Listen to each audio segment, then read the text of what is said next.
Yo, what is up, guys? Let me close that door real quick and kind of move this over. It's in a weird place. There we go. How is everybody doing today? I hope you guys are doing great. Absolutely fantastic. Hello, Nightmare. Okay, so I'm trying to YouTube. Sorry, I need a haircut, by the way, so don't get mad at me. But yeah, I need a haircut, and I need this YouTube chat to work, and it's not working. It's making me kind of sad. However, I think we'll be fine.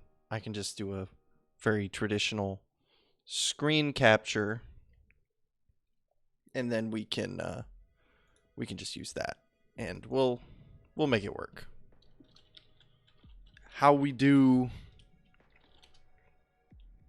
I don't know how long today's gonna be. I've actually zero clue how long today's gonna be. Woo. But hopefully it'll be fun. You guys will enjoy it, and we can all learn something. You know, it's the goal, right? It's the dream. The Mac Daddy of dreams. To come away smarter than we arrived. Okay, yeah. This may not work. We'll see. I think if I do this, it'll work. Oops. I'm breaking things. Yeah, that'll work. I just gotta fix it now. We'll just give everybody a few minutes to get here. We changed up some things, so it wouldn't surprise me if everybody is still trying to figure out how to get here. There we go.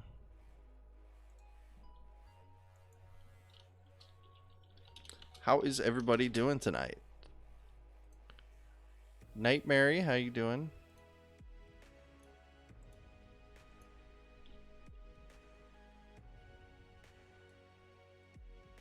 So if I go like this, that should expand quite well.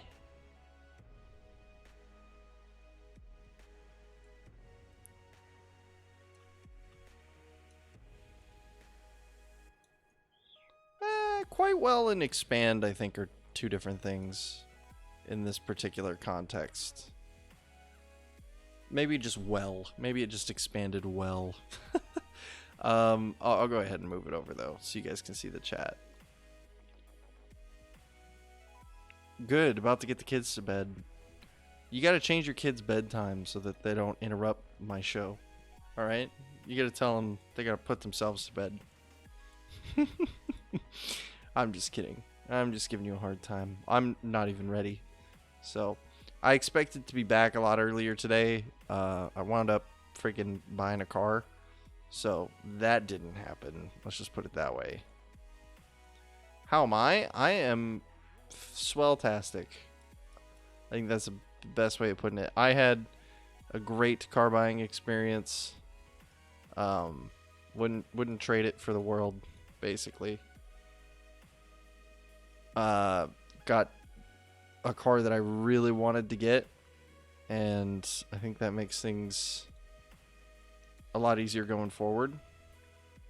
So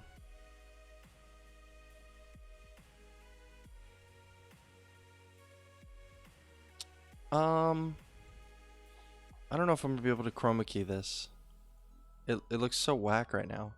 All I see is little Mary heads on the screen. Let me try something else. Let me come up to like here, and then, oh god, it was too much. Yeah, I don't know if this will work. Because if I do even a little bit of color, it just kills everything, all of it. So screw it, no chroma key, it's fine. All right. We'll just keep it how it is. Yay, that's awesome. Yeah, I know. I got a 2018 Camry, so I'm a real well-adjusted adult now.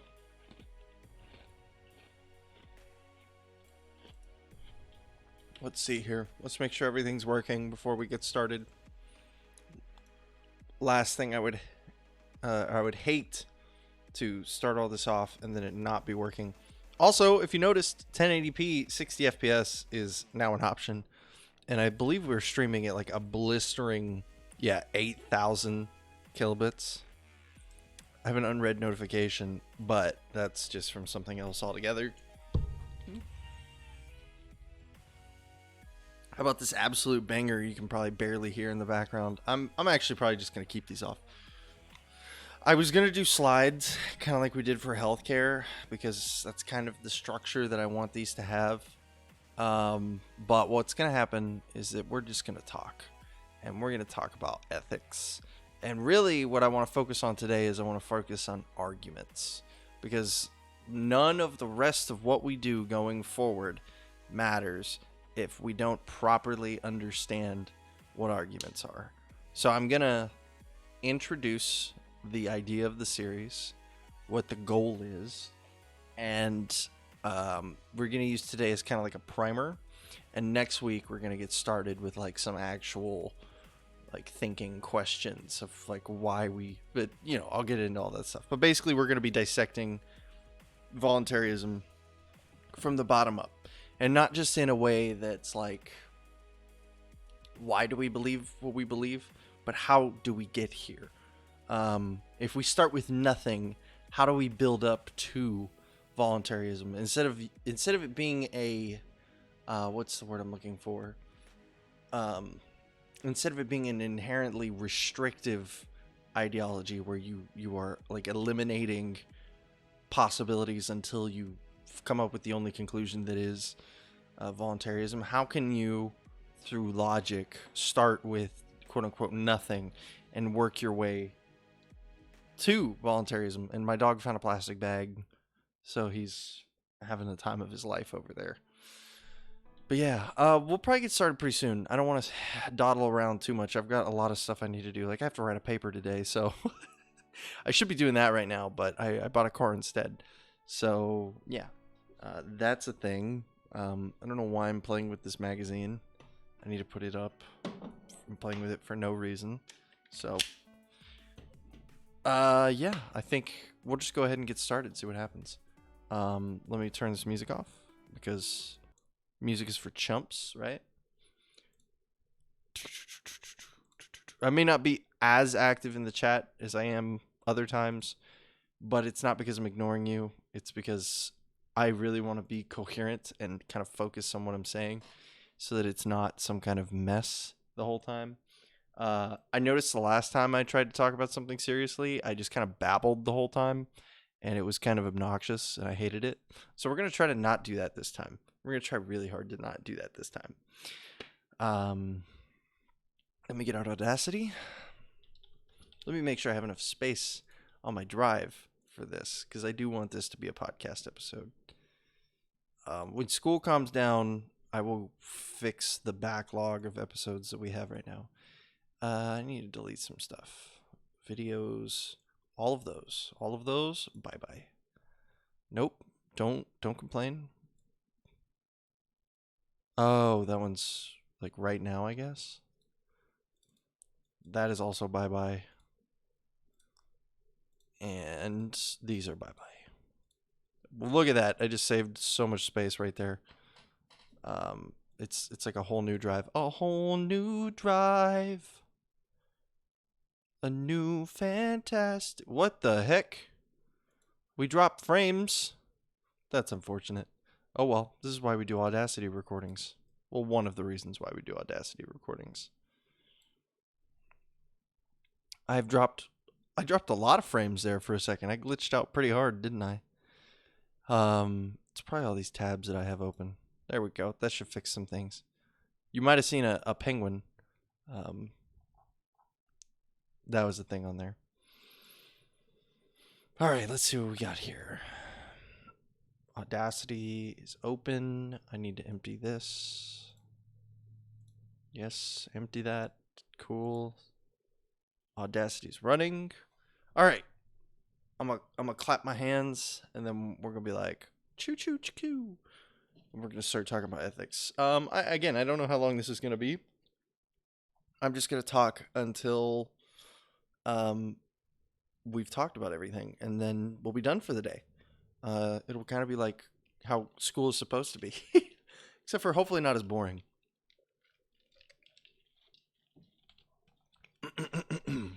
Oh, I do need one more thing open. Sorry. Messing up the stream.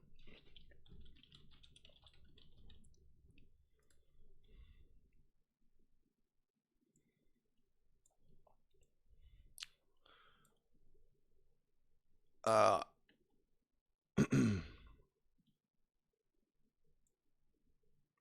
cool. All right, we're ready to go. I'm gonna do the whole hand clap.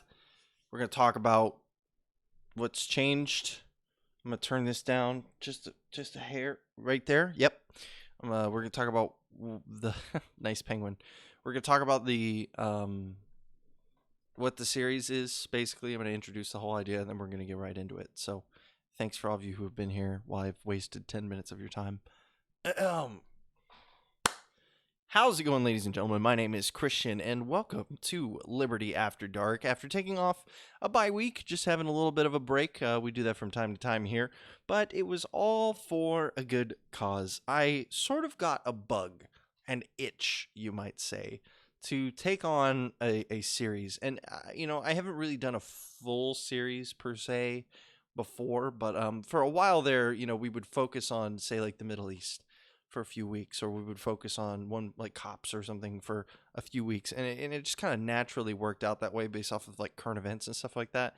I do have one big news thing that we need to talk about, but after that, then we're just going to get straight into the meat and potatoes of all of this, which is going to be a conversation about ethics, and we're going to be starting from literally square one. I will give a little bit more backstory on why we're doing this, and then, yeah, we'll get right into it. I'm not sure exactly how long this episode's going to be.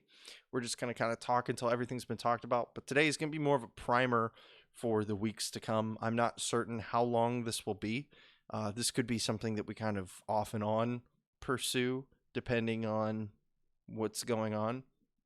But we could start, maybe do a couple episodes like this, take a couple episodes off, and do some more traditional content, and then come back and do something like this, and maybe I'll do like a supplemental YouTube video to go a little bit more in depth about something I talked about. But regardless, let's do a little bit of news.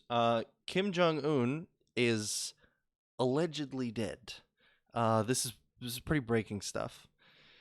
But there is a possibility that the Chinese doctors have confirmed Kim Jong-un is dead. I don't want to be too definitive about that statement, because with my luck, he'll walk out of his unicorn cave tomorrow and be perfectly fine. But from what I saw, the man is dead. No promises.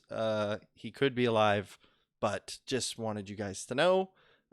We will probably definitively know in another day or two whether he's alive or not. But just keep your eyes out for that, because his sister's crazy, and it would be really interesting to see what happens if she got into the power. I don't think it would be any better. I think it would be just as bad, potentially worse, because she's really crazy. But, this is the world we live in. So I figured I would go ahead and give you guys that before we got started. So on to the meat and potatoes of the show. We are going to start a series on a deconstruction of voluntarism. And to be honest, that's not really an accurate way of portraying what we're going to be doing. We're going to be looking at, from square one, ethical principles. From square zero today. We're at square zero right now. We're basically going to take everything that we think we know, and we're going to throw it out the door. And I'm going to try to use the minimal amount of outside information to come to a logical process where we start from nothing and arrive at voluntarism. Because I think something I had a lot of issues with, and I'm probably projecting a little bit here, but something I always had an issue with was, like, I could accept the fact It was like, okay, violence is wrong, the state is evil, but how do we get here? Like what is the actual, not just like, okay, I know these things to be true, but like what is the logical breakdown of like, let's say someone is using like the categorical imperative as an example. Like what makes the categorical imperative more ethically sound than some other particular framework of viewing the world, say like a utilitarian perspective or something like that. And I think this could be an enriching experience for all of us because these are questions I never had answers to. And I still don't have answers to some of them, which is why we're not doing it all today. I am learning just as much as anybody else in the comments or watching these videos will, or listening to the podcast. And I think that's fun. It's actually really fun. We're going to be talking about property here soon. We're going to be talking a lot about property. And I think that the way that we will start to, like, we're going to touch back on rights. We're going to basically be going over a lot of the things you hear us talk about or hear other voluntarists or yourself talk about all the time and ask the question, why?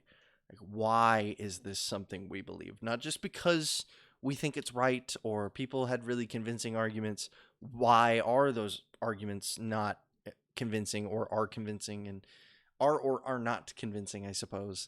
And we will be looking at what builds those arguments up to where they are. So I think I've said we're going to be doing fun ethics things in enough different ways at this point. So we are going to get started with what even is ethics, right? So ethics is a branch of philosophy, is one of the easiest ways of putting it. And philosophy is basically just making a science of knowing things. If we're just boiling these down to very basic terms, that is essentially what we're doing here. We're making almost a science of the pursuit of knowledge, which in itself kind of sounds like self-referential, but maybe it'll make a little more sense as we keep going forward. Ethics, the definition from the Merriam-Webster dictionary, is the discipline dealing with what is good and bad and with what moral duty, and with moral duty and obligation. Sorry. I'm not a huge fan of this definition, but I think it's satisfactory going forward. I think ethics is simply a evaluation of right and wrongness. And I think that that definition implies that there then must be some kind of binary right and wrong in ethics. But I think that that's an oversimplification of that definition.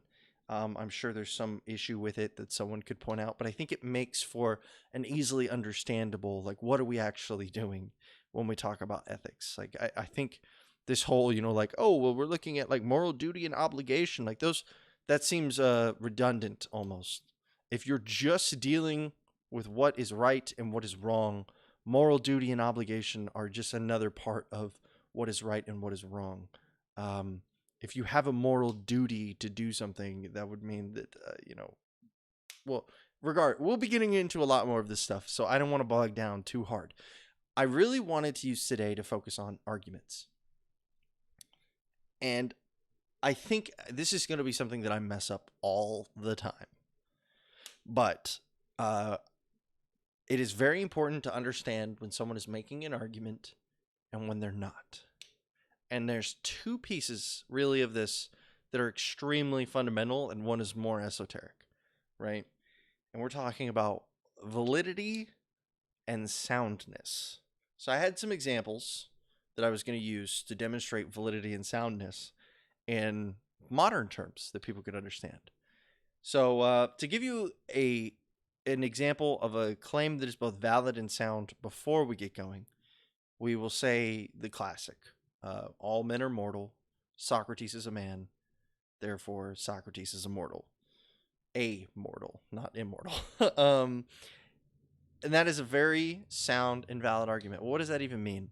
Let's look at an argument that isn't valid first, because I think these are the easiest to see. Let's say coronavirus kills everyone. I have coronavirus. Therefore, I will spontaneously combust.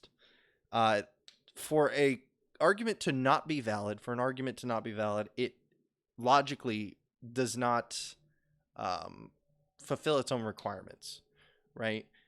Without some sort of injection of outside information that has been presented as a part of the argument, the statement, I have coronavirus kills a lot of people, I have coronavirus, therefore I will spontaneously combust, is not a valid statement. It is not a valid argument. It fails to be logically coherent in the sense that it would somehow require some sort of injection of external information into that statement. Some kind of context has to be missing from that argument. And that's typically what we consider to be not a good argument. But we'll get into that part later. For an argument to be sound, an argument must be factually correct. So if I said, let's make a valid argument out of coronavirus. If I said, coronavirus kills everyone, I have coronavirus, therefore I will die. This is a valid argument based off of the presuppositions of the actual argument that coronavirus kills everyone. I have coronavirus, therefore I will die of coronavirus. That is logically coherent, but it's not sound. So we know that everyone doesn't die from coronavirus. So you can have an argument that is totally logically valid, but just wrong. And soundness is typically just considered what most people would just call wrongness. It's just being wrong. Another unsound argument is like, my car is red, my car is faster than yours, therefore red cars are faster. Sure, in this one example, maybe that car is faster, but it being red is not what makes it faster. It's an unsound argument.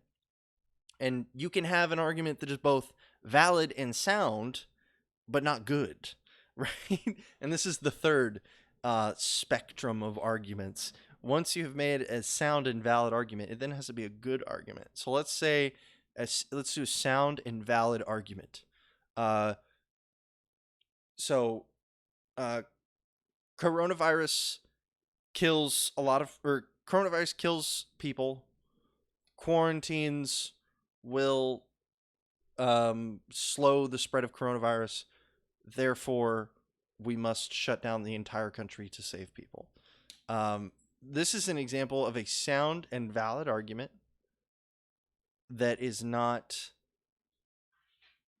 necessarily a good one, because just because it is true and it is logically valid does not mean that it therefore is a good idea. There are plenty of other logically valid and sound arguments that you can come up with that wouldn't be a good idea. This is actually the vast majority of what you see. And some of this is a result of the fact that arguments can be manipulated in a way. And that may sound a little silly to someone, or even to myself, actually, when I was first really starting to study the art of the argument, as one might say. But you can cherry pick information to make a sound argument. You can cherry pick the way you word things to make an argument that would normally not be valid appear valid, at least, or seem like it's valid. And you can do both at the same time, which makes for some very, very dangerous arguments. Usually, I think it's easiest for people to see when numbers are being messed with or when soundness is being affected. I think sneakily making invalid arguments is a lot harder for people to see. It's hard to make an example for either. Also, I should say, it's one of those things that it's easiest to see when you, after the fact, when you realize what's already happened. And soundness is, I definitely think, easier to check. So, like, Al Gore says the sea levels are rising by 0.01 inches per year. If the sea levels rise, eventually all land will be covered in water. Let's pretend that's even sound. I don't even know if that's sound or not. And then Al Gore's response is, oh, we must therefore stop burning of all fossil fuels to prevent this. That's actually a terrible argument because that requires external information outside of the argument. So forget I ever said that. See, it's kind of hard to play this game. Soundness is, like, let's say guns kill 100% of all people on planet Earth. You own a gun, therefore you will kill at least one member of the population, you will be responsible for at least one of the deaths or whatever. Some stupid argument like that. It's valid, but it's obvious that it's not correct. Guns don't kill everyone. It's not like they just are like rabid animals that randomly kill things that they touch. And why I think this is important to understand is not so that we can become extremely obnoxious people that just run around saying, that's not an argument. That's not an argument. Not an argument. I think it's important to understand so that we can't be trapped by those people. Excuse me. And because if you want anybody who disagrees with you, who values the pursuit of truth, the truth-seeking act that is, the philosophical and ethical pursuits, I think you have to almost you can't be too casual about it. These people like to take themselves very seriously. I think I try not to. Maybe I'm guilty of this as well. But people who are very passionate about these things, and rightfully so, tend to take their arguments pretty damn seriously. And we can't step into their wheelhouse without playing by their rules. I think that's unfair. And this is not a new game. It's not like they made these rules up to make it harder for us to play basketball with the cool kids. The reason that having sound and valid arguments that are also good and good in the sense that they are applicable and convincing, which I didn't do a good job of explaining, is important going forward. We will be using arguments when we are talking about property. We will be using arguments when we are talking about the fundamentals of reciprocity of rights. We will be talking about arguments when we talk about contracts. And I think, these are all everything in ethics is built off of arguments, because some things you can't just measure and prove, right? No one's going to pull out a ruler and be like, well, here's your property rights, right? You have to unfortunately, we have to convince people that these are things that exist. It's not like they're innate knowledge, and that's the whole point of an argument. Yes, the social aspect of utilizing arguments makes you more clearly able to speak about what you believe and why you believe it, but also, it's all we really have.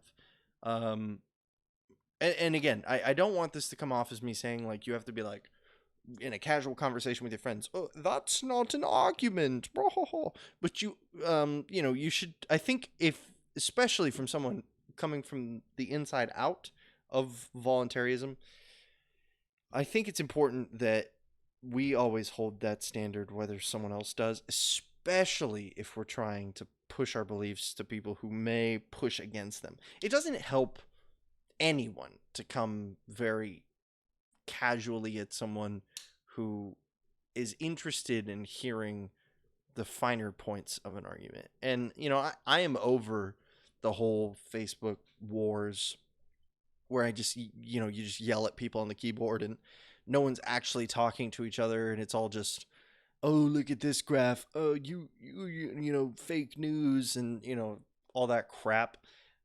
It doesn't help anything. I am interested, however, in having healthy dialogues. There's a great video I just saw. I wish I saved the link, and it was Jordan Peterson and some British fellow, I believe, who was interviewing him. And these people had basically nothing ideologically in common, but they had a very lucid discussion where they were both freely open to identifying where they agreed with each other and having a very civil dialogue. I think the video is called how to healthily disagree with someone or something like that. And it was just like, it was great. I mean, two very intelligent people speaking to each other about some very big issues, and coming to what I felt like was, just another way of saying agree to disagree, but extremely healthily. Like, you could tell they both at least enjoyed it, right? Why why even put yourself in these situations if you don't even get, if not only do you not get anything out of it, but you don't even enjoy it. I think some people do these things just because they like being angry, to be completely honest with you. I do a little bit of that too. I'm not a perfect person by any means, but, and to kind of bring all this full circle, I'm not going to spend too long talking about um, arguments, because I don't think it deserves an entire hour long episode. But I think it's important that we establish these things now, especially while I'm still doing research on some of these. We may not even do another one of these next week. We may just do a normal show next week, but we will for sure be coming back to this as I start to get more of a vision of how this is all going to go. And yeah, I think that it's important to remember what we've talked about so far. It seems really simple. It seems extremely simple. But the next time you make an argument, I want you to ask yourself if it was like valid or sound. And again, I'm not asking you to become super hyper logical stoic person. I make invalid arguments every day. I make unsound arguments every day, because in casual spaces it doesn't really matter, right? But just for fun, do yourself a favor and maybe do some reflecting and say, okay, I what was an argument I made? I shouldn't have to do the dishes. I did the dishes yesterday, therefore Sally should do the dishes. Like, is that a valid argument? Is that a sound argument? Does this require some sort of of constant that isn't present inside of the argument? And once you start dissecting things like that, I think you get yourself into the mindset of the philosopher, right? Of the ethicist, as one might say. And getting into that mental framework will definitely help us for the rest of the time that we're on this journey. Um, and so I wanted to keep this little introductory episode pretty light.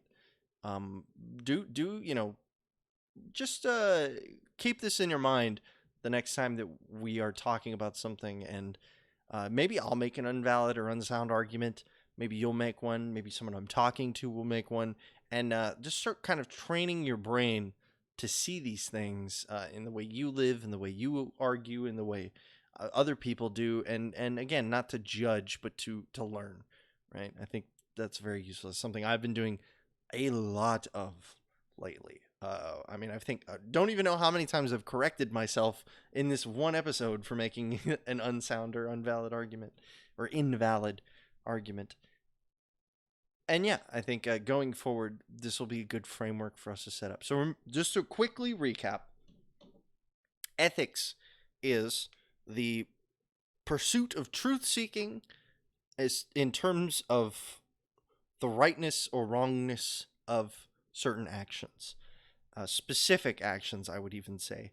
I think ethics is a very highly specified field, and that's why there's so many potential.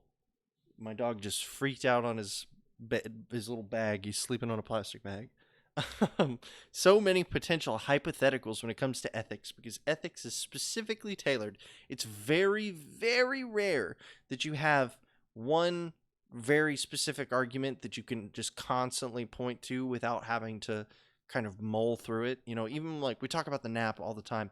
The nap in itself is an argument. It's not worded as an argument, but its backing is an argument. Like, I have the right to life. My life is being threatened. Therefore, I can defend myself.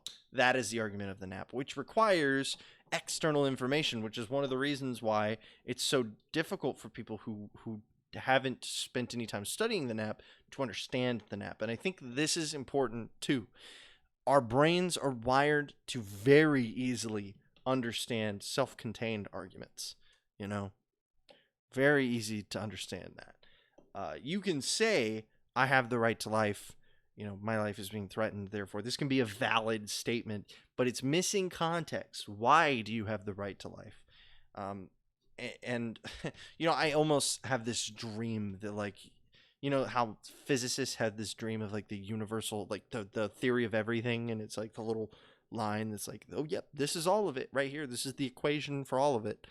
I kind of have like almost that dream of like voluntarist ethics, where it's like this one just paragraph, that not even a paragraph, just a couple logical lines that just go through everything. It's like, uh, all actions must be universalizable because blah blah blah blah, and it just kind of goes all the way down through it until you're like, and that's why you have property rights, and it's all this little self-contained package. But I guess that's what we call books, right? Books in themselves can just be really extremely long-winded arguments. Not all arguments are these quick little tidbit self-referential things. I feel like I should have said that earlier, and I'm sorry that I didn't. But this is simply one of the easiest ways of getting your mind wrapped around the argument. The more self-contained an argument is, the easier it is to communicate that argument.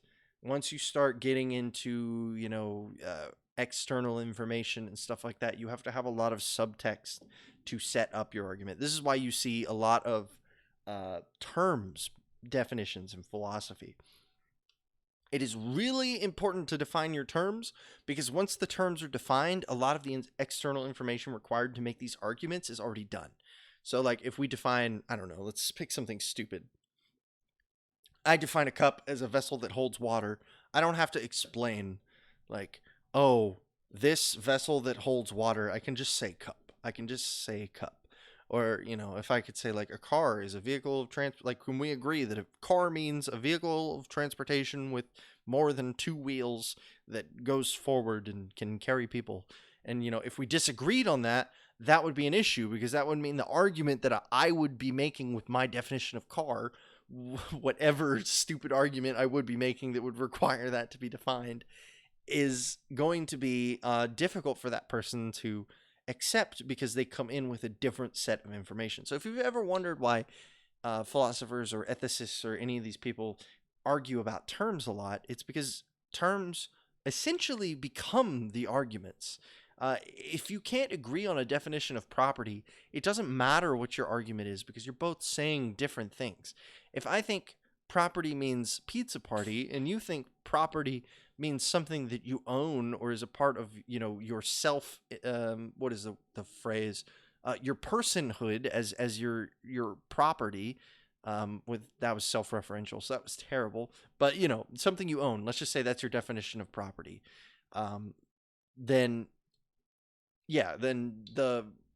my definition and your definition used in the same exact argument would have two completely different meanings. If you say everybody's entitled to property because of XYZ, you would be telling me everybody's entitled to pizza parties. And I'm like, I love pizza parties. You don't have to sell me on that. So, again, this is all just kind of, I'm more just like tuning in our brains, I guess I could say. This is a very light primer for everything that we're going to be coming up on. And we'll see how deep we go into all this. I kind of want to keep these things consumable. So we will probably, we'll see how things go, basically, as we press on. But I don't know if we'll be doing very many like hour and a half long lectures on these things. I don't know if that's even like really good at all or consumable. I think it's fun to do longer shows when we're just kind of chatting. But I think, probably like something like we were coming up on, something close to the 30-minute mark of just consumable content where we just can kind of like flex our brains a little bit and talk about some ethical principles and ideas. I think that's a healthy way of doing things. So, yeah, like I was saying, just to quickly wrap up for real this time, an argument can be valid, which means it is logically consistent with itself. It can be sound, which means that it is factually correct. All of the presuppositions of the actual argument are correct. It can be valid and sound, But there's a third criteria, which is how good an argument is. So, good in the sense of this does not mean right or wrong, but how applicable, relevant, and specific the argument is. Typically, the more specific the argument is, it's what's the dang? I think there's a theorem for this, or a razor or something like that. But the more specialized the argument is, the better it typically is at conveying a certain idea. The more generalized you get, the more esoteric ideas can be to come off of. Which is why a lot of times you will have arguments referencing other arguments that are like a higher tier of than themselves, or potentially the other way, just to kind of contextualize one another. But these are things that we'll talk about later, so I don't want to worry too much about that. But does anybody have any questions who's in the chat right now? Hopefully I did a pretty good job of explaining this. I felt like I was a little bit all over the place, but not as much as I usually am. So that's good. It looks like that's a no. Cool. So I think that's it for today. I think we're going to call it right there. Your homework assignment is analyze arguments that you see throughout your daily life, whether it's you, yourself, your friend, or you yourself, your friends, your family, me, old episodes of the podcast, your favorite YouTuber, doesn't matter. Just put yourself in that frame of mind. Start looking at arguments a little more closely than you probably, or I don't want to be presumptuous, but most likely haven't done to the same degree up until now. So yeah, I think that's it. I appreciate all of you guys coming out. I hope you enjoyed this slightly more consumable content. Thanks for everybody in the live stream again. I appreciate all my Patreon members. I didn't finish the opening and closing credits. I've been very, very busy with school.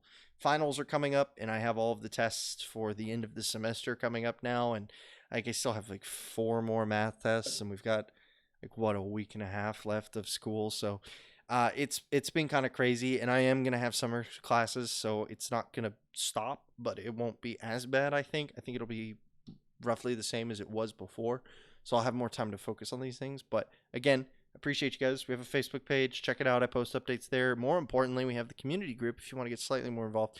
Make sure you subscribe, hit the bell icon. That was a big thunderbolt. I don't know if you guys heard that or not, but it sounds like it's about the storm. Make sure you like, subscribe, hit the bell icon, all of that stuff. We're trying to build up the YouTube channel, so we're kind of going away from all the other platforms and just really focusing on YouTube. We have a gaming channel, Liberty After Dark Gaming. I think it's Liberty ADG is the YouTube, I believe. I am so bad. I should know this. I stream there sometimes. We've been doing a lot of Escape from Tarkov streams. So your kids, I think I missed something there.